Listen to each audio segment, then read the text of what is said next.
Hey everybody, Kevin Harned Ryan Hoke here. We're glad you are settling in with us. A few folks just now jumping into the room. We're on all of our digital platforms. We'll give folks just a few minutes to jump in before we really start to dive into some maps and kind of walk you through what we're going to be doing through the rest of the night as well. Our whole team will be here keeping an eye on the weather overnight tonight. So a happy Tuesday, everybody. Hope you're having a good day. Yeah, and tonight may be a sleepless night for some of us here. I know this morning with storms, it was an early wake-up call, so lots of thick bags under eyes here as we head toward Wednesday morning here.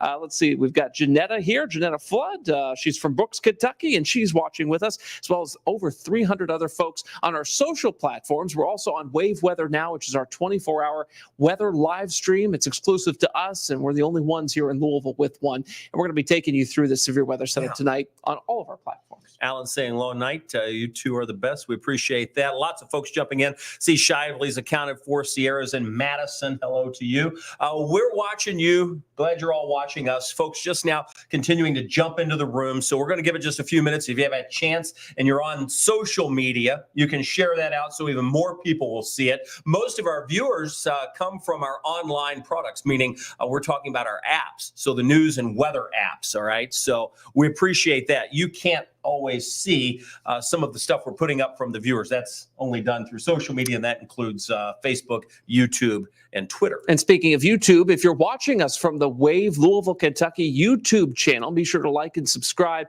so that you're always notified on YouTube when we are live. So that's an emerging platform for us. We want to make sure we're serving our viewers in Kentucky and Southern Indiana that way. We're now up to over 1,000 viewers on our social networks alone. Thank you all for joining us this evening. I know there's a lot of interest in the severe weather threat for the overnight hours. And what makes this a troublesome threat for us is the timing of this. You know, a lot of folks are like, is it really going to hit me? Do I really need to be prepared? Can I just go to bed already?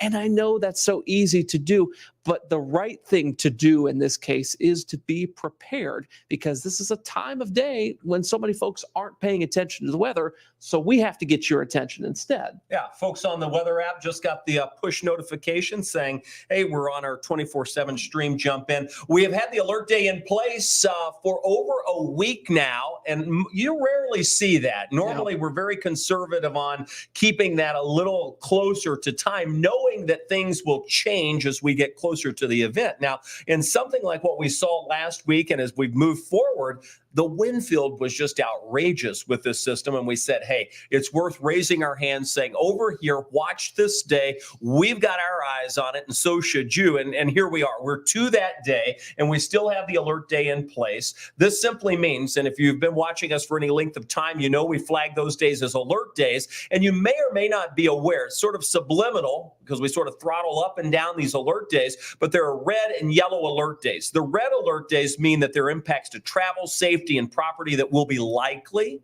and the others a little bit like a step down. So this is a red alert day. This is as high as it gets for us, and we've put the timing on the screen. And this timing includes Southern Indiana after 9 p.m. Why so early up there? We're watching especially Jackson and Jennings counties. We're talking about Seymour and North Vernon. Some front-running supercells may try to hit your area after that 9 p.m. time frame and before midnight. So that's kind of exclusively up there. The rest of us closer to the I-64 corridor after midnight. Here in Louisville proper, like Jefferson County, we're talking 3 to 4 a.m. when these storms are moving on through here. And then in Southern Kentucky, you'll be the latest because these storms are moving from northwest to southeast. And it would be after 4 a.m. when you get your chance of severe weather.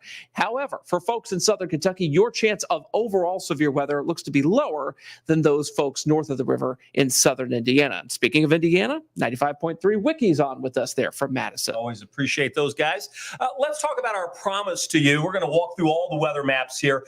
One thing I always like to do is let you know what we're going to do for you. So when weather gets like this, especially during the overnight, and you're going to hear a lot about this because it's overnight. Even a small threat deserves more attention when it's at this time of day, because most people are asleep. And that just means we have to shake you a little harder to say, hey, pay attention here, because we want to make sure you have a way to get the alert. So this is what we're going to be doing. Obviously, if there's a tornado warning, we're going to be on wall-to-wall coverage, and that'll be as needed. We're doing this live social media update at 8 30. That's when we're on now. So that's on the Wave Weather Now, our 24/7 streaming channel. We're also going to do a live half-hour update at 1:35 in the morning. You say, well, why? What's going to happen then?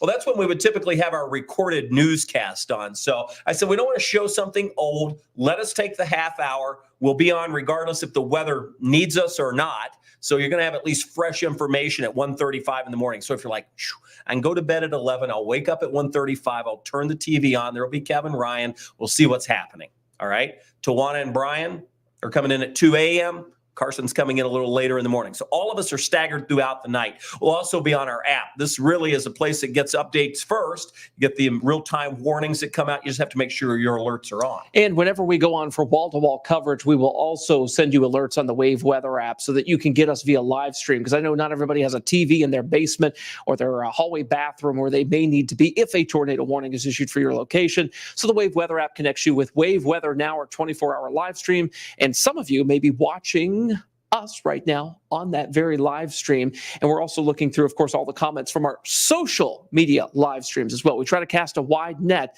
so that we can say, hey, over here, we've got a problem during a time of night when folks may be asleep. One thing we always do when we have the threat of severe weather, we look at those 4 ingredients that you really need. We have all of them. The lowest one is the instability. We didn't have much in the way of sunshine today, but we don't always have to have full sun or even partial sun to get some instability. And the thing is that the moisture and the warm air moving in from the south can offset the need for that sunshine. So it basically gives us that warmth or that unstable air in the middle of the night. Now, I don't want to bring up this date lightly here, but December of 2021 does come to mind. It was an overnight severe weather threat in the middle of winter.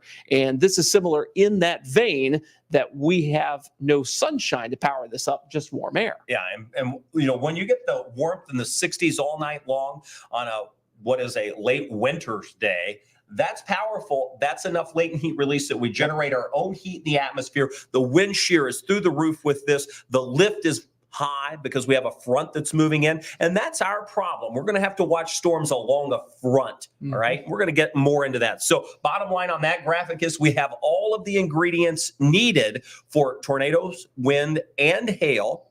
We put them both in that margin or medium kind of midway point. So we're not at the low end, we're not at the high end, but the threat is very real for each of those to occur. So it's not like one is going to be more favored than the other. If we had to pick one that may be slightly more favored, it would probably be the wind. And that's because of how high the wind energy is aloft. I was looking through some of the data today, and the jet stream, or the jet streak to be more exact here, that's going to be moving through here, will be moving at over 230 miles per hour on the backside of this system.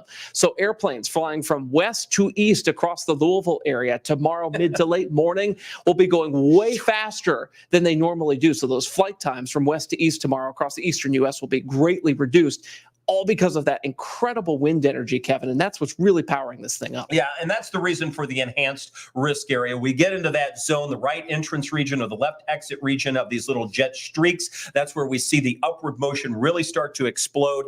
And that's why we're putting this timing between 9 p.m. for southern Indiana and then working the way south along the front through our area through 8 a.m. So in Louisville, it would be after midnight, 1, 2, 3 o'clock. Somewhere within that range. Our, again, threats would be initially clusters of storms, followed by that line along the boundary itself. That means we're going to be faced with several modes or impacts of severe weather. And that initial mode may very well be supercell thunderstorms. You may hear about those out in the Great Plains. They do happen here in the Mid-South and the Midwest as well.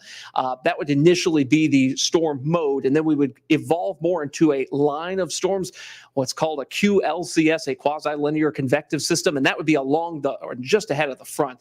That's going to be the second thing that moves through, and that's what most of Kentucky will see out of this. early tomorrow morning. Yeah, we're seeing the supercells develop now along the triple point where we have the area of low pressure. I'm going to show you the radar on that. Really two zones to watch, two enhanced risk areas, one over us for the squall line or that QCLS that we'll be moving through, and also another one closer to the area of low pressure up around northern Illinois. The maps are coming up. But before the severe weather threat gets here tonight, you have to be prepared. You're obviously aware because tonight you've tuned in here. So that's good. That's the first step. Now, you have to be sure that that app is charged in case we have to go on or in case that warning comes out for your area. Toggle the alerts on. I know sometimes they can get annoying, but at least for tonight, toggle them on, let them be there. The NOAA weather radio, I've always said this is like the smoke detector for storms. Every home should have one. It's the first line of defense from the National Weather Service. Now they're programmable for your county. So beep, beep, beep, beep, beep, beep, that goes off. You know, oh, I need to turn the TV on. And your cell phone may not always work in an event like this. Sometimes those cell networks, as we saw last week, can fail even without a weather-related trigger for that. So having two ways to get warnings, two ways, is really important in an event like this. Make sure your devices are charged. Charge them up right now. And if you've got those little external batteries that kind of clip onto the back of your phone, charge those too, just in case you encounter a power outage, so that you can still use your phone throughout the overnight and tomorrow before those power outages get restored. Yeah, look at this. We're at our high for the day. My goodness. It's 69 degrees. Yep. It's not out of the question because the warm front's just now moving through, just now passing us, that we may have hit 70 at some point in there within the last hour. I haven't checked, but that yesterday was a record high of 77.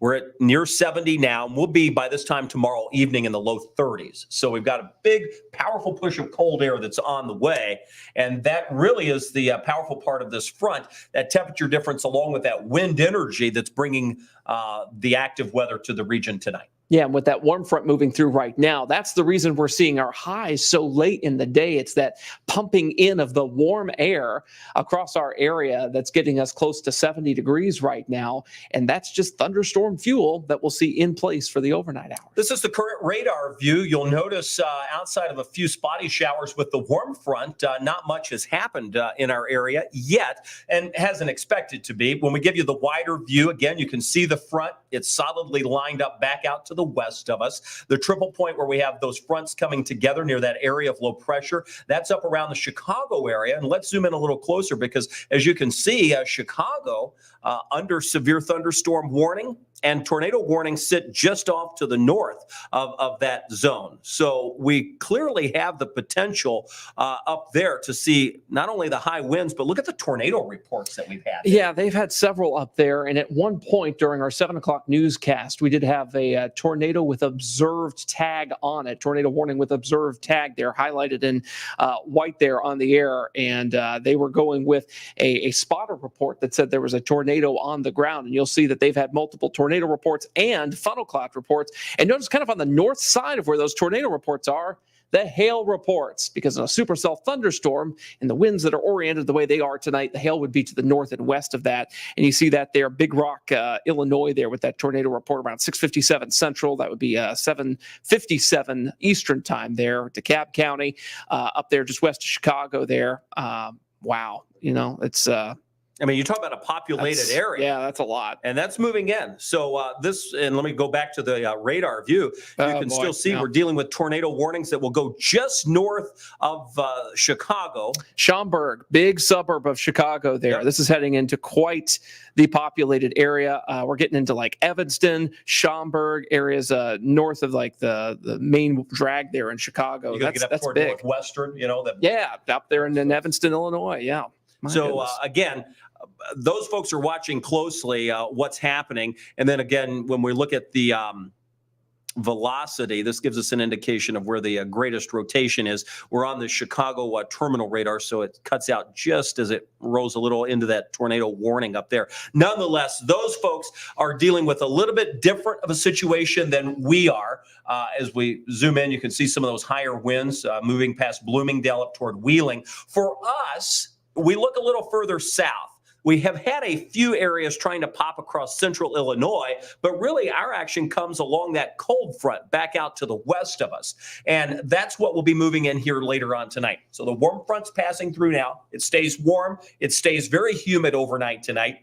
And then boom, that cold front comes in. We're going to crank up the low-level jet. So that typically would be happening now with sunset into the overnight hours. That's the winds just above the surface starting to howl. That gives us the wind shear that will be needed and much of the wind energy that's needed. And then you factor in our CAPE, or the available potential energy that we have, that would range between 500 and 1,000 joules per kilogram. And that is enough, especially at this time of day, to see those thunderstorms develop. It's not extremely high, but it's high enough. And for this time of year, it's high enough. Typically, you don't need as much in the winter to get these storms going. One thing, people are always asking, what's the one thing that could bust this up? Yeah. What could make this go wrong tonight? And that's a stable layer of air near the ground here, what we call an inversion. Inversions bring fog, and inversions can also make the severe weather, the wind, and the tornado threat stay just off the ground and protect us here. So the hope is that inversion, that cooler layer of air here at the ground, so that the air warms as you go up with height. The hope is that that would protect us tonight if that stays in place and we don't get what are called surface-rooted thunderstorms that are a lot closer to the actual surface of the earth here. So a couple things in play here. If we're going to bust, that's the bust potential. But this is such a problematic time of day, and there's so much wind energy here that we don't want to hinge our forecast upon that at all. We'd rather go with the cautionary, hey, make sure that you've got your preparation set for the overnight hours, instead of the, maybe it won't happen. Yeah, no question. And, I know a lot of folks now, we have a ton of folks jumping in here, but a lot of folks on social media were saying, hey, Jim Cantori's in town. Well, we reached out. Not so much. I have a friend that's a friend of Jim's, so we reached out and said, hey, is Jim in town? And he responded back and he said, no, he's not here, but there are some crews from the Weather Channel that are here or nearby. Yeah, which makes sense because you've got those two kind of extremities of the enhanced risk, one in Chicago, one around here. So it would make sense from a programming standpoint to put a crew down closer to Louisville. Yeah, and I saw where Reed Timmer, the big storm chaser, is out. We all know Reed. In Illinois. So this is a big deal. All right, let's dive into the specifics on what the Storm Prediction Center is saying. This, again, just came out not too long ago. They re-updated it. It hasn't changed a lot. Still has us in the enhanced risk area. That's midway up their risk. So you can see topping that would be moderate and high. Rare to get high-risk days, but we do get a few of those here.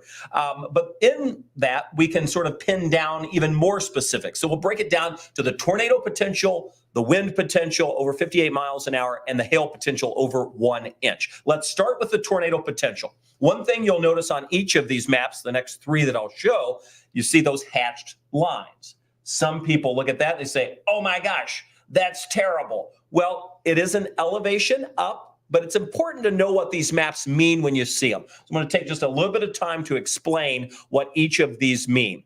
For the tornado potential, again, we're in that 10%. That's the yellow shaded region. That's 10%. When you see the hatched area, that means it's quantified by their terminology as significant. But what that means is within that hatched area, pick a point. Within 25 miles of any given point you may choose, there's a 10% chance that you would see an EF2 or greater tornado. And that's within 25 miles of a point. So that's not necessarily saying that if you're in that hatched area, you're going to see problems. This is saying this is a zone where there may be any, if you pick any point in there, you could be within 25 miles of a stronger tornado. And that does raise some eyebrows this time of year. In fact, an outlook like this during the winter months, hats off to our friend Ryan Sharp, the National Weather Service office in Louisville. He went back and looked at all this data today.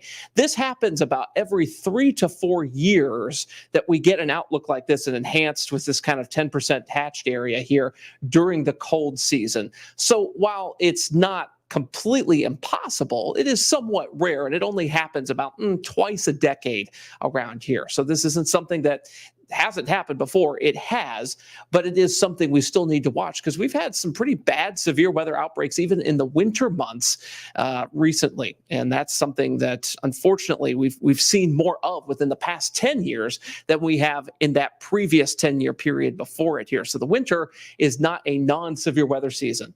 No, we certainly can have that. And some of our worst storms can come when we see these variations going from very warm record highs back well below average. Right. The wind threat, more of the same. We're in a little bit higher of a zone for that. And then, of course, the hail threat, just a tad lower than that. So we're at 10% on that. Again, the hashed area just north of the Louisville area. I'm going to put the map on the threat timing.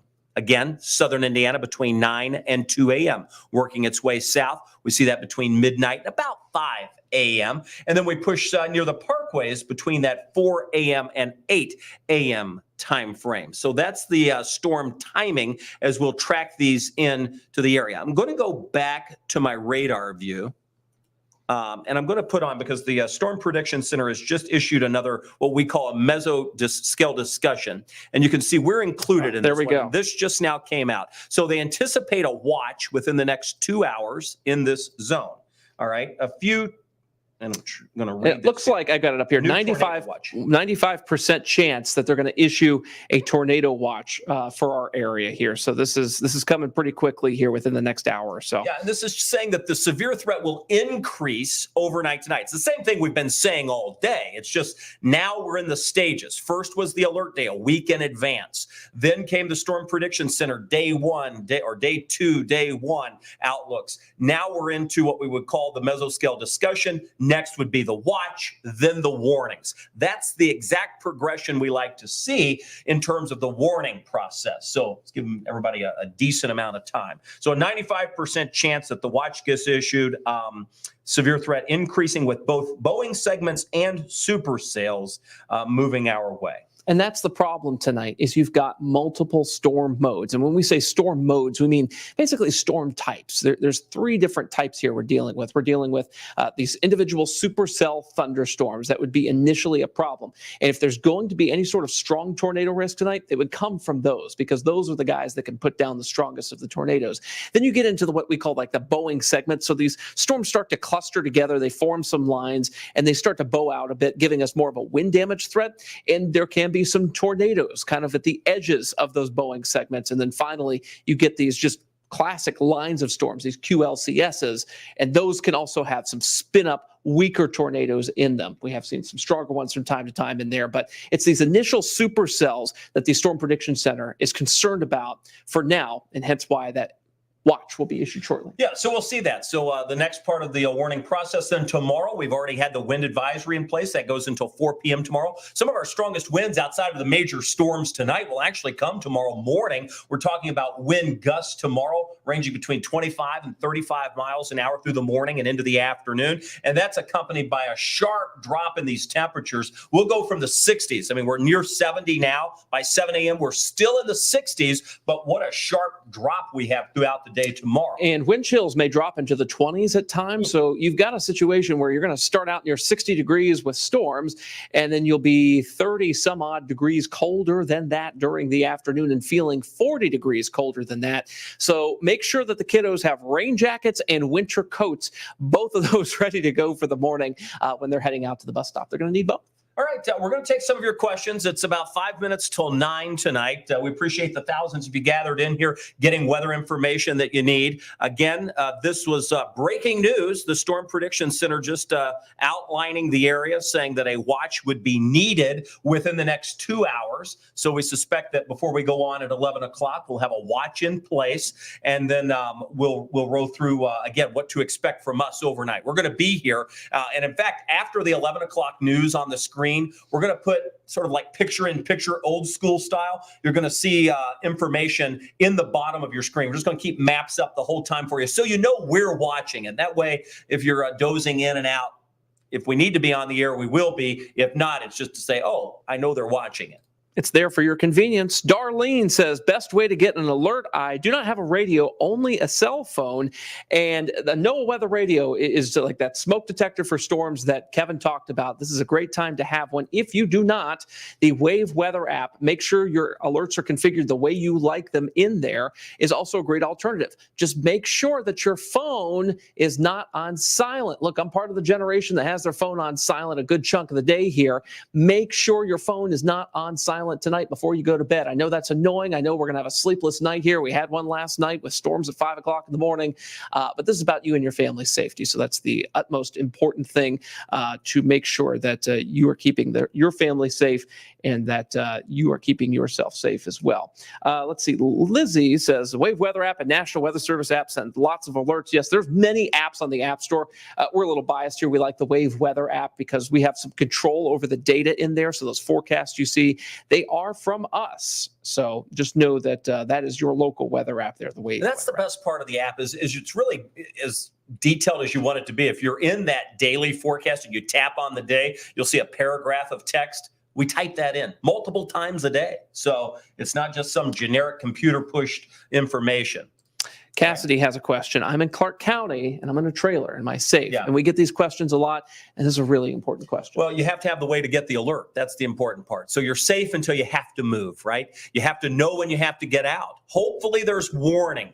I suggest if you're in a trailer and you're uneasy about it and you don't have a way to be assured of the warning, then it's probably best to make plans now. And why take the chance when you can go spend the night somewhere if you're able to do that? I always think err on the side of caution, and hopefully you don't have to worry about it. But that's always a tough one, is in the mobile homes, because if the storms are approaching your area, both high winds and or tornadoes, mobile homes, things that are not attached to the ground, are not safe places to be in, unfortunately. Aaron says he's sleeping in the basement tonight. Aaron used to work here. Yes, we know Aaron. Yeah, for sure. And Aaron, I know so many people. If I could show you my text, there are about 5 people within the last 3 hours who have been like, do I need to take the kids to the basement? I'm like, you know what? If that makes you sleep easier, then that's the best thing to do, because that is the safest thing to do. Let's see. We've got Megan here from Facebook. How will the river affect the storm? So we get those questions a lot. 0. None. And this is just not even a factor at this point. So many folks are asking for their individual locations. We've got like 3 cruise ships full of people in this live stream here, so we can't answer all of those, unfortunately. But if you have any questions about the setup, about the weather, about safety, we're more than happy to answer those here. We should point out, though, because, it'd be different if, say, only, I saw Magnolia fly across. Yeah. If Magnolia was going to be the only place targeted, it would be easy for me to say, you know what, the only place targeted is Magnolia, and it's going to be at X time.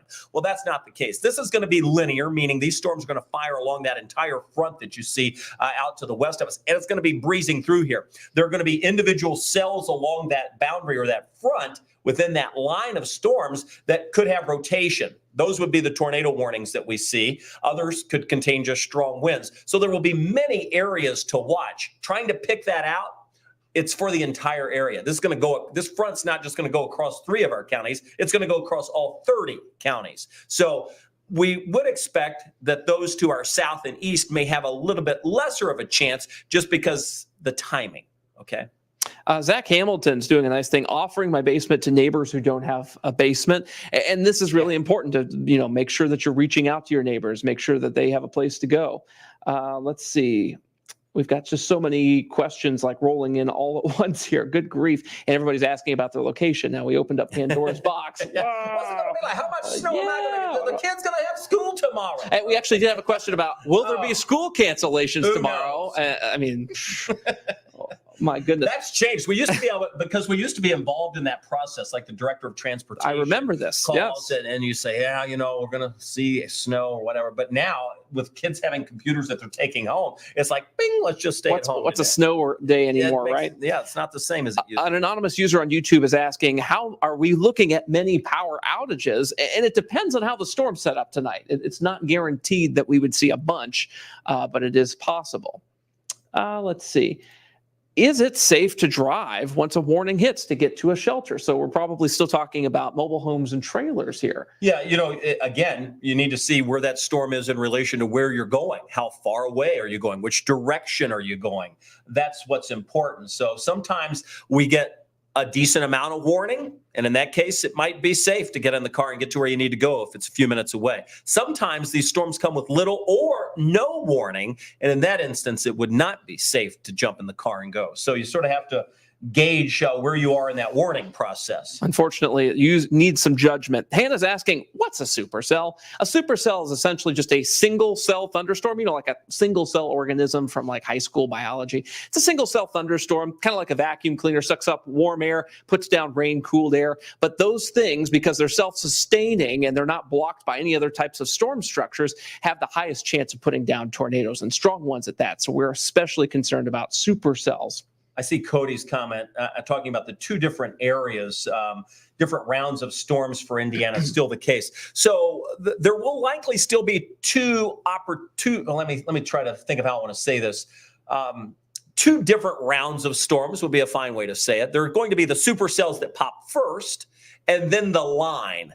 And within that line, there still could be the potential for what we would say would be some rotation. Okay. So even in that line, there will possibly be tornado warnings, but what would occur out ahead of it with those supercells would be the stronger storms. Yeah, if that makes sense. That does make sense. Just to lighten the mood a little bit, Josh says, I'm 11 and there should be no school. All right, fine. Poor Josh. Josh, cancel school. Poor Josh. He's an NTI heck. Poor thing. Right. Let's see here. It's not like a snow day, though. There's no fun tomorrow after this, right? It's like, right. Now what? It's okay. This has been posted probably 300 times in our comments about PDS, particularly dangerous situation. Are we going to get a particularly dangerous situation tornado watch? Why is this not a PDS?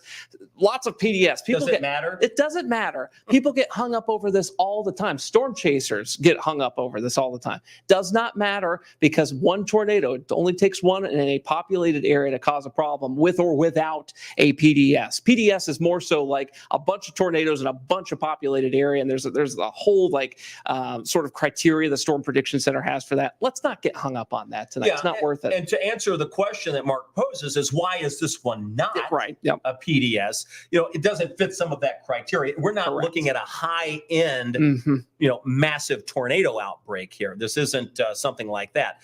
But we could certainly see a tornado or two. At 5 o'clock in the afternoon in the middle of May, this is somewhat of a run-of-the-mill severe weather setup, but in the middle of February, not so much in the middle of the night, too. In the middle of the night, too. Right. That's kind of the problem here. Let's go through some more of these questions and see if we get a good one here. Cody's asking, is there any chance these storms could fire up later than projected, and that would change the area of concern? He calls it a warning area, but the area of concern for us tonight. So would the timing influence how all of this could unfold? Well, the good part is we already see it unfolding, right? So we're looking at the radar now. You can see those storms back across parts of Missouri and what we expect to develop just ahead of that.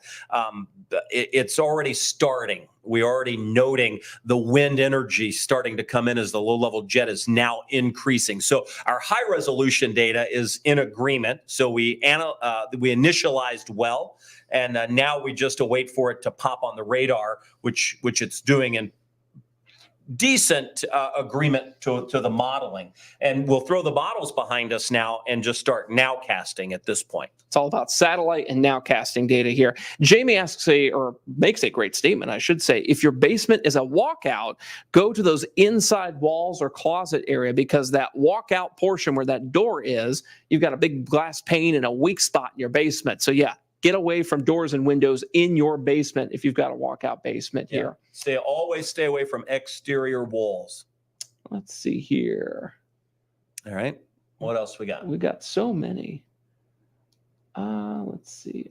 The best way to use the radar, past or future. I've gotten this question many times. And boy, that's confusing if you don't know what that means. So thanks for bringing that up, Ashley. I'll let Ryan answer it. Okay. So in our Wave Weather app, on the very bottom right-hand part of the radar screen in the app, it says either past plus future, or future. And you can tap that thing. It's a button.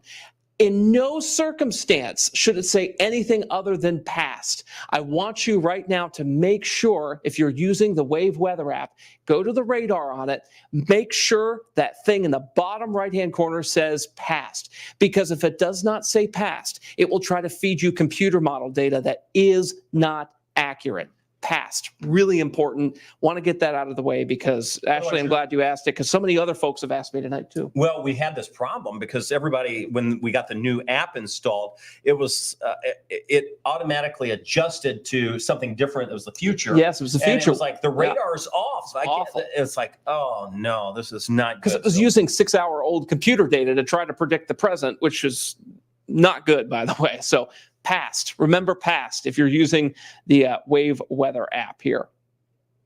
Let's see here. Let's see. Oh, good question. Okay, so this one's from Adam Belcher. He asks, how does this compare to the June derecho? We lost 2 days worth of power here in Bloomington. This is a totally different setup. That derecho was a long-term, long-distance event that covered like thousands of square miles. This is a little bit more of a cornfield. I know, and Iowa had a big one not too long ago as well. This is more of a fine point event is what I call it here, where you're going to have spots that have problems, but not like these giant swaths of damage like a derecho would. And a derecho, by the way, for those asking, is basically a giant windstorm, goes for hundreds of miles, lasts for, like over 8 hours. There's a criteria for that. I don't know it off the top of my head. But you get the idea. Chelsea is invoking our friend in Jonesboro, Arkansas, Ryan Vaughn. Could you please cover Kentucky weather tonight? I need my Arkansas weather pro. We've got Kentucky and Indiana weather pros right here, Chelsea. I'm just going to call you out because I know Ryan. He's a great guy. Well, Ryan and I sit on a team together. And in fact, I was talking to him earlier today. Yeah, Ryan's down there in Jonesboro, Arkansas. We've been sister station with them for like 3 different companies now, and we're still with them with Gray Television here. So it's awesome to be able to chat with our coworkers across the country from time to time. I'm just putting the map just to show the difference between the temperature. We're near 70, same as Atlanta, Kansas City, 30. Cold air now moving into Chicago. They're down to 55. Look at Rapid Cities at 9 right now. Woo. Crazy. And even further north, Great Falls and Duluth at 6. Yikes. Jacob Abbott on Facebook here asking, I live in a ranch-style home with no basement and every room has a window. What's the best place to hide? I was in your situation not too long ago here. Lived in a ranch home, no basement. It's that center hallway. If you've got a center hallway, close the doors around you if you can. Get down, cover your head, make sure you've got shoes on, and that's the best place in a situation like that with a ranch, no basement, lots of windows. It happens. I've been in your shoes. I get it. You got to make that plan, though. Wait, the storms are just now rolling into Chicago. Severe thunderstorm warning. Tornadoes farther to the north in Lake County, up in North Chicago. So wild there as this storm starts to move in. I wish we had a camera from Chicago. I wonder if the desk can punch us up a camera from Chicago. Oh, good question here. We'll answer some viewer questions here if you want to figure that out. Ashley says, wait, what is the best location for the supercells tonight? And the answer to that is this.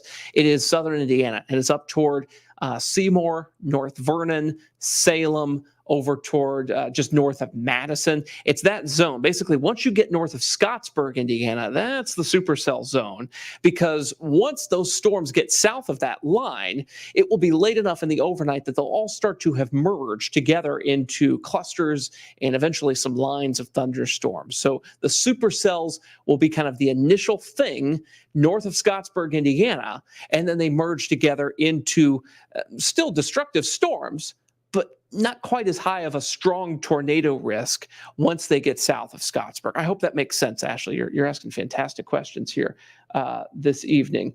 Nina, I do want to address this again, because if you didn't join us for the first half of this broadcast here, we did talk about this, but it is worth mentioning again. What are the chances it will calm down and not be as bad? We will likely have storms on the radar no matter what happens tonight. I think that's pretty much a lock. We're seeing them develop out to our west, but the chance of those storms, despite them being on the radar, not being as bad, it is there. And it all has to do with what's called a low-level inversion, which is basically cool air here where we live at ground level, and the air would warm as you go aloft. So basically a warm layer of air aloft blocking these storms from becoming what we call surface-based and getting those winds and tornadoes down to the ground level. It is still possible, because we're during an overnight period that could happen, and these would have more bark than their bite. But that chance is low enough that I don't want to broadcast that out there as our forecast, because it is not.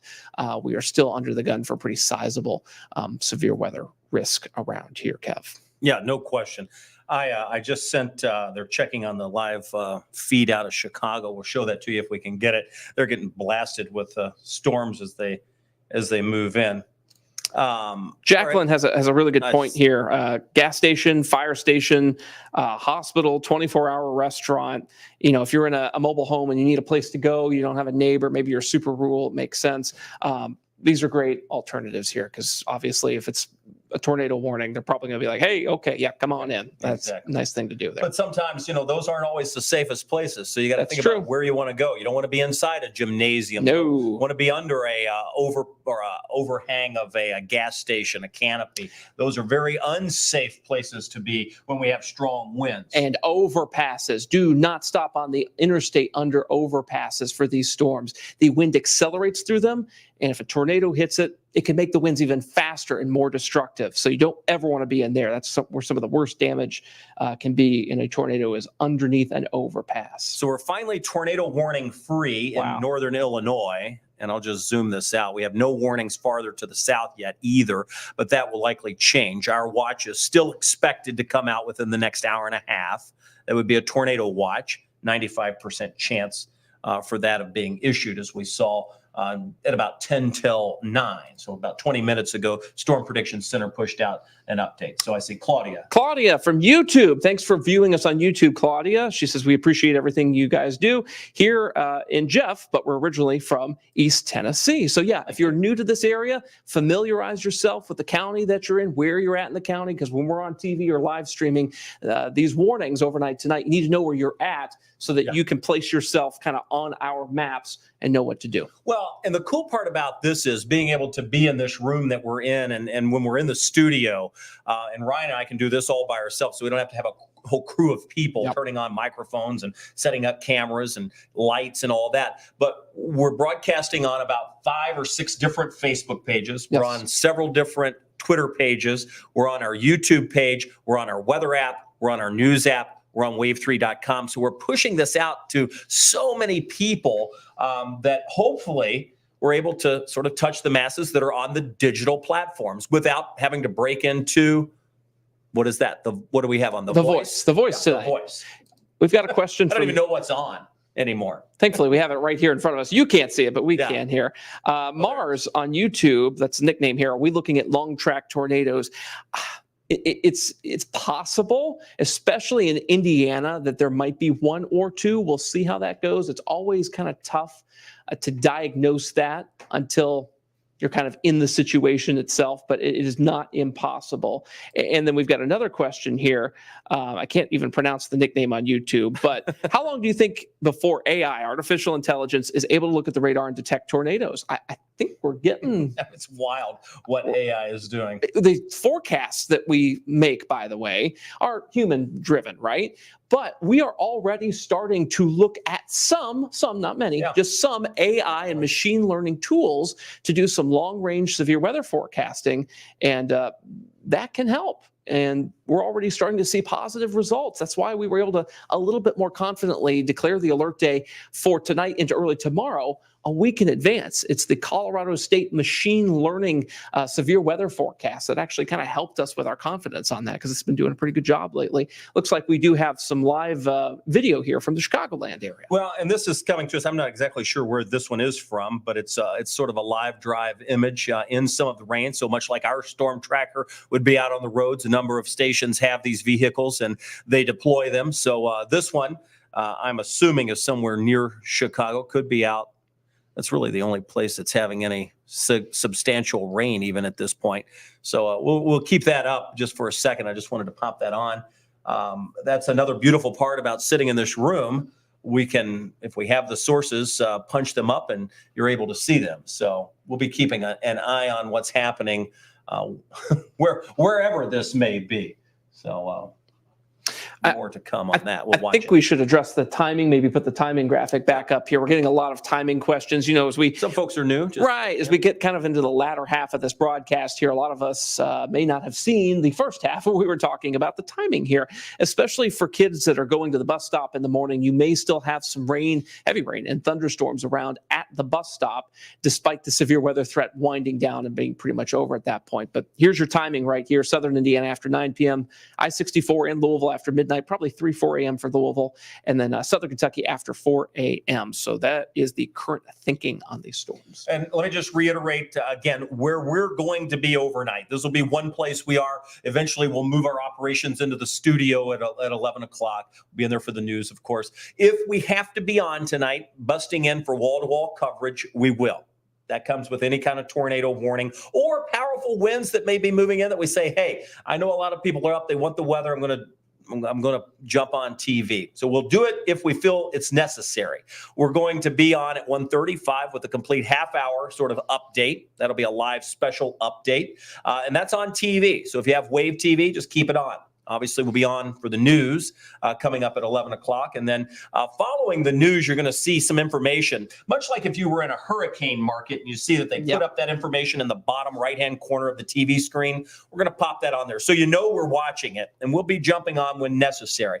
We'll also are obviously on now, Wave Weather Now. We'll be back on here as necessary, which includes our Wave Weather app. Casey's asking a really great question here. Is there a chance that the severe weather could happen before we're on TV at 1:35 a.m.? She was going to try to sleep before then, but maybe not. And it depends on your location. If you're up near Seymour or North Vernon, yes, there's absolutely a chance that things may come off the rails up there before 1 o'clock, 1:35 in the morning when we're on TV. However, if you're on the Kentucky side of the river, I think you've got a pretty decent shot of being able to sleep between now and that point. Wake up, check our update there, 1:35 a.m. on Wave, on TV, NBC for those channel surfing there for the latest information. And obviously, if we need to be on before 1:30, yes, we will be. So absolutely. That's just a time we're going to be on. We know it. You know it. Everybody knows it. Let's just jump in and get a check of the weather at 1:30 in the morning if you want to. Let's see.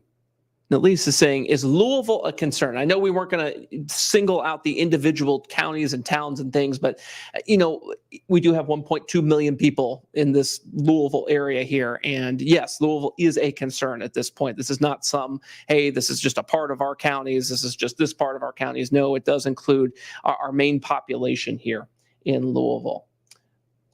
Let's see, Samuel on YouTube, will we eventually get a watch of some sort? We were discussing a little earlier in the broadcast a mesoscale discussion that had come out from the Storm Prediction Center indicating we'll likely get a tornado watch over a sizable part of our viewing area, including north central Kentucky and southern Indiana here. Kevin's putting it up on the screen here for you within the next 1 to 2 hours. So yes, that is coming, 95% chance on that discussion area. It's like a watch before a watch, if you will. That's what these. And the alert day would be a watch before a watch before a watch before a warning.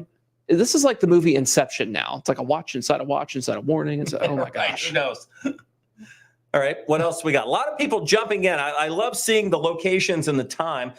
Chicago. Let's see. And we still have over 1,000 people, over 1,100 people now with us on our social media platforms. And that doesn't even count our app and our live stream that we host on our own website here. So thank you so much for viewing us this evening. We really appreciate that. Make sure you like and subscribe on YouTube and get the Wave Weather app if you don't have that already here. Trying to get some more questions in here. Let's see. Trying to get something new, something different that we haven't addressed yet here. Everybody's asking about their own sort of county and town here. All right. It's not Louisville, but there's Chicago. Look at the lightning. Oh, yeah. You see that lightning? That's my God. That's from WLS up there in Chicago, right near Michigan Avenue. I think that's the Chicago River. The honeycomb buildings there on the river. Yes. Which they'll be dying green shortly. Oh, yes, for St. Patrick's Day. And they put the green in the water, Love too. that. Isn't that so cool? And tomorrow's Tom Skilling's last day. So he's going out with a bang. Can you believe Literally. that? Yeah, like tonight he's going to be tired tomorrow for his retirement party. He's not going to fall asleep during all this, right? I mean, Blame Skilling. Blame Tom. Oh, Tom Skilling. He's a legend up there. Hats off to him and his retirement here. All right. What other questions we got? Well, let's see. Everything's about timing, which we've addressed. Let's see. Oh, good question here from Jamie. take the blankets up. You're more of a statement. Take blankets to cover up with and protect yourself. That's a good idea. Pillows, blankets, if you're trying to protect your head. Bicycle helmets, motorcycle helmets for the kids. That's not a bad idea as well, to protect their heads just in case you have some sort of falling debris here. Boy, that lightning was nonstop, huh? I mean, it was beautiful in a kind of terrifying way. Let's see. Tabitha's like, hey, can you show the current Futurecast? A lot of people are kind of weaned on to that, the Futurecast products that we show on TV from a few different models here. So Kevin's going to step through that here with some of the timing so you can see exactly what that computer data shows. We're kind of past the model data at this point, but I know a lot of people like that visual. Yeah, and again, 9 to 2, our northernmost counties, that would be places like Paoli, Salem, Seymour, North Vernon, over into Ripley County. And then you push closer to the Ohio River, that what we've called the I-64 corridor. That would be places like Hardensburg, Brandenburg, Corydon, Louisville, New Albany, Jeffersonville, LaGrange, Carrollton, down towards Shelbyville, Frankfort, pushing into Shepherdsville. And then farther to the south, after that 4 a.m. time frame. That would include places closer to E-Town, Lebanon, Campbellsville, Greensburg, Munfordville, over towards Springfield and Columbia. So that's a rough view of the Futurecast there. We're getting a lot of comments from folks who are expressing their fear and concern. Here's Katie here. She says she's terrified. Here's the deal on that. And I know that's a very easy thing to fall into. I've been there before.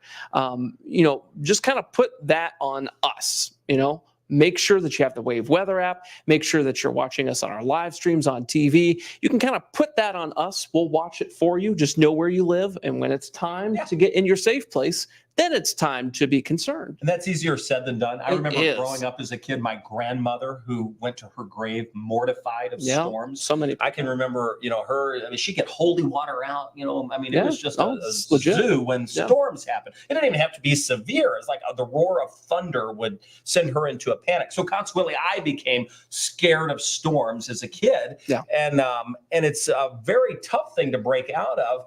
But what I learned is that the more I knew about how, about the atmosphere, but more I knew about how to get that warning, then the safer I felt. And as long as I knew that I could go somewhere and get the warning, get the information, then I was good. So I want you to know that we're going to be here. We're not going anywhere. In fact, all of us are going to be here tonight. And that's that should just let you know a little bit of comfort that get some rest and just check back in with us. If you have a way to get the warning, all you have to do is get the warning and turn it on. We're going to tell you, we're going to walk you through it, show you street level mapping of whether you're affected or not. If you're not, then that's great. If you are, then you've got to take the appropriate precautions. The majority of folks in earshot of me now, and those that could be by watching, are not going to have a problem tonight. It's a very select few that could have the issue. So that's also important to know. While the front's going to move across all of us, and while many of us may wind up seeing some strong storms, most of us will not experience damage tonight. That's super important to know. And we also hear you and see you, those survivors of 1974, 1996, 2012, 2021. We know you've been through a lot, and these events don't get any easier after that. So just know that we have that in mind, kind of as we're giving out this information. We're not here to instill fear in anyone. We want to make sure that we can hopefully put your fears at ease a little bit by what we're saying here, telling you maybe it's not as bad as what it could be. So let's hope that's the case here. Kent Hatfield says, wake up, Kev. It's too early for napping. He's referencing when you were on your phone, because it looks like you're doing this on the screen. We're busy, by the way. We're typing and looking at our phones, trying to communicate with our newsroom to get some of those live shots from Chicago that you saw there, one of which is on your screen now from WLS TV. Look at that. And that rain is just now moving up. But boy, the lightning there it is again. Has been relentless. The winds there have been strong too. There are no longer tornado warnings, but they are under severe thunderstorm warning for Chicago there. Megan's asking again, speaking of a river that's on the screen, can the river change the intensity of the storms as they cross the river? It's wild how many people think that the Ohio River Yeah. has an influence on our weather, and really it doesn't. Not in the slightest. It's such a small, narrow body of water here. Fog may be one of the only issues Yes. I can think of that the river plays a role in terms of our atmospheric conditions. And then maybe like Floyd's Knobs being above the river and a little elevation change there. But for this purpose, no, not at all. There's the atmosphere has so much more power. I mean, we're talking massive amounts of energy in these thunderstorms, where when you're looking at the influence of a river, it would be meaningless, just so minuscule that it's not even worth talking about, really. And I don't mean that badly. I just mean that it does not have any influence. Todd's asking, have you guys ordered the pizzas and coffee? I don't know, Kevin, have we? I don't know. That would be a good question. I hope kind viewers like Todd Richmond from Scottsburg, Indiana, would be kind enough to Uber Eats us some pizza and coffee. We're going to have all these door dashers at the front door of the station going, how do I deliver this stuff? Well, the homeless you don't have to do that. The homeless will enjoy it. Oh, yes. We will have some folks who would absolutely need the food. That's for sure. Let's see. We were talking about the SPC getting ready to issue the tornado watch from Adam. Yes, we have definitely addressed that here. One thing I did not put in the sort of graphics that we've looked at would be where to go. And I always think that's important, especially in the late or early season storms. So you've got to get to the lowest level. You've got to get in the interior. Oftentimes that's a bathroom, because they typically don't have windows. It would be under a stairway, maybe in a closet. Doesn't matter where, just so it's not on an exterior wall. That keeps you away from windows. That's super important. So you've gotten to the lowest level. You've gotten in the middle or an interior wall. Get under something sturdy. Maybe it's a door frame, could be a staircase, could be a workbench. Protect your head. That's important. Let the storms and the warnings pass by, and then come on out. This isn't going to last long once it happens. And a sturdy pair of shoes is a good idea, too, just in case you happen to have debris where you're at, if something does indeed happen. Yeah, especially at night. You know, a lot of people that get caught in these things, it's like, you're woken in the middle of the night. You're trying to get out. There are power lines down in places, broken glass. Yeah, it's good to have a plan. It's just good to have a plan just in case, knowing that odds are you're not going to need it. But there might be that one time that rolls around in life where you're like, I'm glad I had a plan. Yeah. Should I click this one or not? I'm going to let you filter that one before I click it. Let's see. Well, you can click it. I can't even see it. All right. There it is. There's Nikki. So Nikki says some other meteorologists say Louisville should be reduced to a risk as slight. What's your all's thoughts? Well, again, I think that everything is still in place. What we looked at earlier is still there. We have strong low-level jet wind energy. We have CAPE that's ranging between 500 to 1,000 millibars. Yep. We have plenty of moisture that's in place with dew points in the 50s. The limiting factor is the instability, but I think we're overcoming that. I mean, we're already seeing the storms pop. And really, what's the difference between a high slight and a low enhanced? It's like, where do you draw the line? And I think that you're splitting hairs trying to beat your chest when you start talking like that. So the fact is, I think we have the risk of severe storms tonight. Call it what you want. Put it in slight, put it in enhanced, put it wherever you want. I think it's wise enough for us to be on to say there's a risk. It's late at night. It could be rough enough for us to at least let people know before they go to bed. Make sure they can have a way to wake up. Make sure we're there to give them what you need if you are awakened. We hope this doesn't turn out to be a big deal. I mean, that's our hope. We want this to bust, by the way. That would be great. This isn't a massive tornado outbreak. I mean, we're not talking about 1974 all over again. We have to meter this. Not even, what happened in Henryville a few years ago. This is nothing like that. Not even the same universe as that. So what we're talking about is just severe weather potential that has the ability to produce scattered tornadoes. We've had it just a few weeks ago.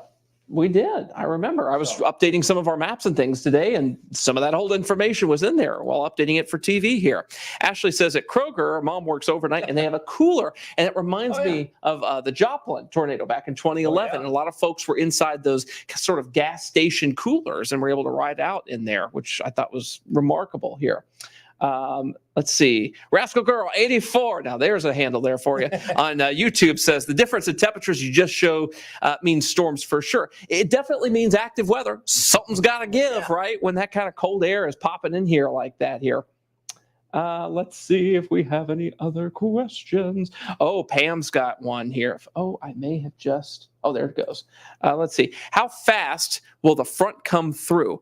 Very fast. We're going to go from like 60 degrees into the 30s in just like 2 or 3 hours tomorrow morning around dawn here. If that gives you any indication of how fast and furious this thing's going to be moving. And we're talking about the cold front, not necessarily the storms, but the cold front is going to be booking it here. Kevin's pulling up just south of Chicago there. It looks like kind of a supercell structure. When we look at the the lightning. The lightning is just intense. And now, of course, you pop it on and there. Oh, there it is. Yep. So we've got a lot of lightning, and the rain is picked up too. So that's the heaviest of those storms moving through Chicago proper, and that's the downtown area. Of course, the heaviest on this one probably going to go just south of Chicago. So that's one area that is to our north. Now that one is displaced from us. We don't have to worry about that. They have had a number of hail reports and a number of tornado reports. Some wind damage up there. There's the radar. I'm going to just zoom past this, go back to our radar. It's a good thing that thing's winding down for them up there right before it hit Chicago proper. That was a blessing. We are starting to see some initiation. Yeah. So we could be talking about some storms in our area. What time is it? So we're at 9:30. So this is about right on timing to get some initiation. So maybe by 10:30 to between 10:30 and 11:30. If this does grow upscale into storms, yeah, that would be about right. And these would be moving kind of initially east-northeast with how the winds are oriented. You can see a little bit just near north of Madison as well, a couple of green dots over there, just north and east of North Vernon. Yeah, you can see there's a kind of a yellow one in there too. So, yeah, this is a sign that those individual like supercell thunderstorms are trying to form. They haven't formed yet. So we still need to ramp up the wind a little bit. Yep. And that's going to happen over the course of the next couple of hours. Low-level jet. Wind energy really starts cranking up. Yep. And that will help these storms really start to grow as long as they don't get squashed before that wind sort of kicks up. A lot of things have to happen. It's like baking a cake, the right ingredients, right? Everybody's talking about this Jim Cantori rumor. He is not in town, by the way. We were able to confirm that with our sources. We were going to get him on to this live stream. We wanted to have a triple box with him in it. He would be in the middle of this, but he was like, no, I'm not in Louisville, but some crews are. So, well, it's for like, you know, everybody's like mental health here. Jim Cantori is not in Louisville. Okay. Wash my hands. That means the worst must be somewhere else. Right? Right. It's kind of funny. Let's see. Quiana says, you guys rock. Thanks for all that you do from the great city of French Lick, Indiana, in Orange County. Oh, don't we love French Lick around here? Great little resort town. Let's see what else we've got. Yes. Oh, lots of these Jim Cantori comments. That's hysterical. Man, when one little thing gets going on Facebook, it grows like a weed. It's so interesting here. Oh, Amy's saying the lady from we're missing the lady on The Voice. Oh, yeah. Oops. Yeah. We were a little preoccupied. Well, you can watch both. I mean, have us on your iPad or iPhone or Android or wherever we're on. They call that dual screening in the world of marketing, by the way, where you have one screen on with one thing and the other. Awesome. Let's see. Someone else confirming no, Jim is not in town. Oh, I'm glad to see that. That's good. Oh, this is a great one. Michael Carson says, same weather radio, SAME. Set your county notifications to form an umbrella north, east, west of your home to get the most advanced warnings and advisories. Yeah, because these weather radios, you can put like one code in, right? Just for your county. Boop, tornado warning comes out. You get it for your county. Some folks prefer to have a county north, a county west, a county to the north and west so that you can have advanced warning, like 2 counties out when these hit. So that is an option with these same code radios. They've been out for 20 some odd years now. We spent so long at the Kroger stores, remember, because Kroger sells the radio. Yeah. So Walgreens did too for a while. They did. But we would be at like many Kroger stores programming the radios because at that time they weren't the easiest things to program. Now they've gotten a lot easier. Yeah, they've gotten a lot better now, thankfully, because it was just really tough. I guess we should put our boss on, right? Matt says, you're doing a phenomenal job. Best in the business. Thank you, Matt. He's probably sitting right around the corner there. Where is he? No. His office is just behind our door. Right. Let's see here. Let's see. 9 p. Oh, There we go. 9 p.m. and nothing yet. And we got folks watching the clock. Oh boy, here we go. Yeah, here's the deal. These we said like starting at 9 p.m. is kind of the window of opportunity. Doesn't mean boop, 9 p.m. storms everywhere. Yeah, no, we were pretty close to the initiation, just about 40 miles outside of the viewing area at 9 p.m. So I'll take that as a pretty good starting I think point. we're doing all right so far on our forecast here. Just good and bad, I guess. All right, we're just past 9:30. It's 9:35. We'll stay on for another four or 5 minutes. We'll go off at 9:40. We've got to get ready for the late show. I want to look through some new data that we have. So we'll be with you for another 5 minutes. Get your questions in now. Just know we're going to be here all night. Our whole team will be on at 1:35 for a half-hour lengthy weathercast. You might get tired of hearing us ramble about the same thing for 35 or 30 minutes, but we'll be on there just pointing out what's happening, regardless if it's severe or not. By that point, we may be on anyway if there happens to be weather that warrants, which would include a tornado warning. Yeah, Amy's in Seymour. She says, you guys keep talking about Seymour. Can you elaborate on that? You may have missed earlier. Yeah, you guys are kind of the first in line for this. The storms are trying to form near your area as we speak. So it's pretty much, the time that you need to be watching for this is starting right this second up until probably about 2 or 3 a.m. For you folks up there in the Seymour area. There's Chicago again. I just keep getting, the you like your lightning there, yeah. Rain now hitting the lens, pouring down. That doesn't stop the Chicagoans from getting out. Remember when that road, Lakeshore Drive, was covered in snow and buried all those cars? Oh my gosh! A few years ago. The a while back photos were crazy. Oh, man, that was nuts. I remember some of those like Chicago Tribune photos that got published all online from that. Cheryl's a longtime fan of our Wave Weather Facebook page, and she's like, I don't see anything like green, yellow, or red anywhere close on the radar. It's after 9 p.m. Am I just not seeing anything relevant yet? And you're not supposed to be seeing anything yet. So it hasn't developed. We haven't missed anything yet on that. So yeah, we're still kind of in the pre-stages of all of this here. Oh, what size hail are we looking at overnight? Ethan Beverly out there in eastern Henry County sent us a tornado photo a few weeks ago. Nice. But yeah, we're looking at possibly quarter size or larger hail. And those larger hailstones, I don't think they'll get super crazy big, but they'll get big for this area potentially. Yes, and Bryce, I see, he's asking, are straight line winds more of a concern than tornadoes? And I think they're both a concern. So anytime we're dealing with individual cells ahead of a line or a linear structure, we have enough shear in the atmosphere that we will still have the ability to see rotation. So straight line winds and tornadoes are both a concern. This isn't just a one or the other type of event for tonight. I think we haven't caught up with the rest of the comments yet.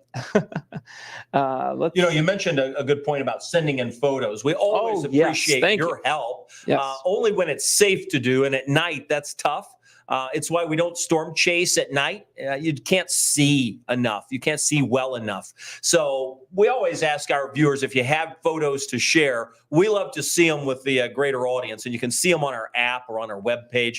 And it's easy to do if you have the Wave Weather app. You just scroll toward the bottom, submit photo, take the picture, upload it. We're able to use that on the air. We're able to share that with everybody on all of our digital platforms. And believe it or not, more people get our weather information from our digital platforms than through what we would call linear or through our television platforms. So that's why you see that our focus is so much on TV, but also right here on this app, because we know you're busy and busy people are on the go. When you're on the go, you have to be able to get it when you want it instead of when we say we're going to give it to you. And I want to throw an idea out there. It's not really safe to take pictures of severe weather at night, especially, right?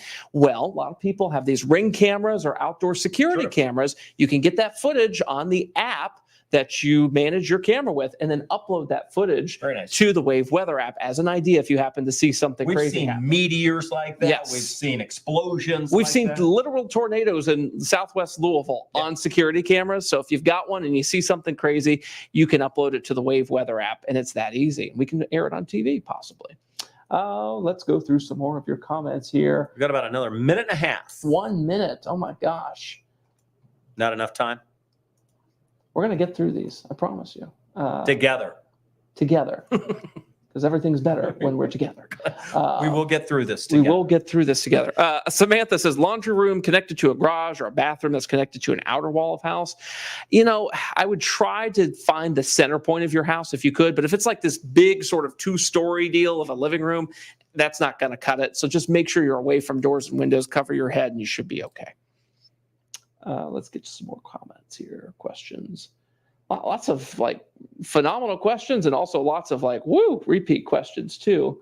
And some folks are probably just getting in. So yes. We've cycled through part of the audience. Some people are coming in. So we're trying not to beat a dead horse here. Let's see.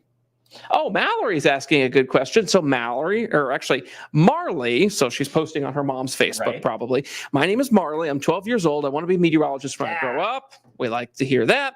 Is it difficult for you to stay up all night on warning nights like this? It is. Part of it comes, Marley, with a little bit of adrenaline, right? Like we're watching the radar. We're going to be busy. So when you're busy, it goes by pretty fast. It does.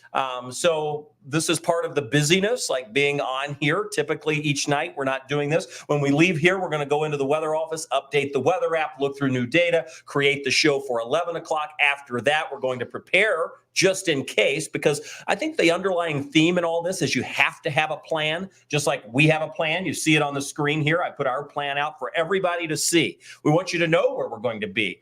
8:30, we're right here in front of you, being interactive, taking questions. At 1:35, we're going to be on TV and on all of our digital platforms. It takes time to get those built together. And then we'll sort of gauge what we need to do next. But it's not as hard as you might think. We'll be tired tomorrow. I'll tell you that, just because some of us, Brian and I, are old. And the younger ones, they may not be as tired. It happens with age. I mean, I remember 20 years ago, I didn't get tired. Now I get tired. It all happens to the best of us here. Jan says, I wear hearing aids and can't hear at night when I take them out to go to bed. Make sure you're turning up your weather radio alert volume as high as you can go, your phone, if you do happen to take out your hearing aid. Just make sure you have a way to get the warnings. warnings. Do you have to take them out? I'm not sure how that works. I've never had a hearing aid. I have an IFB that we use to hear things, but I've never actually had a classic hearing aid before. So I'm not sure how that works. A lot of folks asking, put the maps back up. We want to see the radar, that kind of thing. So we'll do that real quick before we go here this evening. Let's see if we've got any other. There's nothing on the maps. Right. Really. And that's the thing. We're going to show you that there's nothing to see yet, right? That's the deal. Man, we have so many questions. This is just fantastic. I really appreciate you all being on here this evening. Laura Adams here, a friend of our department, says, I appreciate Wave's calming deliverance of the information. As I was texting with Laura earlier. Yes. And she, she doesn't like the hype engine, and we don't either. So that's not what we're here to do. We grew up here. We're from here. Our families are here. I don't believe it. So we're not going to be Mr. and Mr. Hyperbole out here. That's just not what we're here to do. I say we hype it up. A little late for that now. Kidding. Right. Everybody will say, kidding. Nothing happens tonight. Trust me. We'll be the biggest hype machine in town. They had an alert day a week out. Nothing happened. Yeah, and completely separate. Jason's like, I appreciate the non-alarmist approach. We appreciate you viewing us, and we need you as much as you need us. Let's see. It's hard to answer these kind of questions. Like, I'm unable to see the animated radar in the Wave weather app. I've had it for many years and familiar with it. I can't check the settings. Any tips? You might want to try reinstalling the app. So delete it, then reinstall. See if that helps. Sometimes that can be a thing, and sometimes it'll reset your settings to the prior settings, and you'll be able to see what you need to see. So at least try that. Yeah, and we go through many app updates, and we got another one coming out soon. So if you look at the upper, about and settings, you'll see we're on 5.12. We're getting ready to go to 5.13. But anytime we get new versions of the app, sometimes things can freeze or stick. Everybody's phone's a little different. Depends on how often you reboot your phone, what the settings are. So sometimes you have to delete the app and re-add it, and it comes back better than ever. Sandra works at a 911 call center. Thank you for all you do.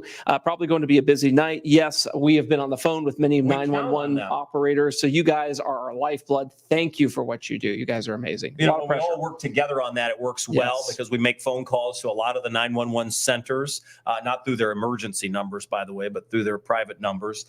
And when we call in, we just get information that we can pass along, because information is valuable when severe weather is moving through, to really know what's happened. We say no matter the cost of the radar, and they cost millions of dollars. We tap into all of the network that the National Weather Service had for years. We had our own. We have a lot of technology that we use, but there's one thing that's priceless, and that's what we call the ground truth, what you see with your eyes. And that's why those 911 operators and storm spotters and storm chasers are just a really valuable asset when it comes to tracking storms. Susan's asking, where are we at the panic meter? I hate storms. Yeah, I hear you. I'd say, I'll answer this. I'd say if we were on a panic meter of 0 to 10, I'd put us halfway up the meter. Like tonight, I'm saying, we're at a 4 or 5 on this panic meter. This isn't something that we should completely lose a night's sleep over, but we should be prepared to be able to be woken up by an alert, right? So if I had a weather radio at home and I was not a weather person that had to be at work all night, I would say, I want to turn my weather radio on. Yep. I've got it set. I'm going to put it by my bed, and I'm going to sleep. And if that dude goes off for my county or counties that surround me, I'm going to wake up. I'm going to turn the TV on, and I'm going to check it out. Probably check my Wave Weather app and be able to determine if it was time for me to go back to bed or if I needed to go downstairs. And the social science, and this is back from when I was in college, says that most people need to have 2 ways of verification before they believe something. They need to see it in 2 different places. Wave on television, Wave weather app, there's your 2. So you can check both of those before you head to the basement if you need to. Also, Sandra, the 911 operator, has talked to you several times. So thank you, Sandra. We appreciate that. Thank you. Let's see here. We had one comment on here. Oh, Gary says, nothing's going to happen. It looks clear. That's the problem. That's the problem. It looks like nothing's happening, but to our trained eyes, like, woohoo, like this is getting ready to pop. Gary's the one we'll read about tomorrow in the paper. Oh, goodness. Whoa. I'm kidding. And with that, we've been on here for an hour and 15 minutes. We actually do have to do stuff. Minutes, so I'm going to bail out. We've got people to the end of the list. I think we did make it to the end of the list. Well, we've made it to the part where people are putting roofing ads in our comments now. So I think we've made it to the end, right? Yeah, look at that. All right. We see so many businesses that try to advertise in our comments. Well, it's like, we can hook up with our sales department. Right. You can advertise on television. We're here too. All right. Again, I'm just going to reiterate. I had this up for a while ago. Let us say thank you. We're going to be here all night. Check in as frequently as you want. At 11 o'clock, we'll have an update. You're going to see after 11 o'clock a box of weather maps in the bottom right-hand corner of your television screen. If we need to be on before 1:30 in the morning, we will be, but we're going to be on from 1:30 until 2 or 1:35 until 2:05. So we'll be on then for sure, just to give a weather update for a half an hour. So that'll be a lengthy period. We've been on here an hour and 15 minutes. Yeah. So if we can do this, we can do that. Right. So we're going to be on with you. And we'll be here through the night. So Brian and Tawana get in just a couple of hours. Carson will be in early in the morning as well. So our whole team is here just kind of working through the night. We don't have these setups very often where we all have to be here overnight. It's not that because it's going to be a massive outbreak we're all here. It's just because our schedules are a little wonky to make sure we're covered with at least 2 people here. Severe weather is tough to cover on all of the platforms with just 1 person. So that's the reason. You see where we're going to be. We hope you have a good night. Try to get some sleep. And have a way to get the alerts. If you get the alert, turn the television on or look at the app or the Louisville's only 24/7 streaming channel. That's Wave Weather Now. And we're going to be there. We'll certainly be there if there's active weather going on. So we'll say goodbye for now. I'm going to put up the SkyTrack camera for us, and we'll see you on Wave News at 11 o'clock. We'll see you then, guys. Good night.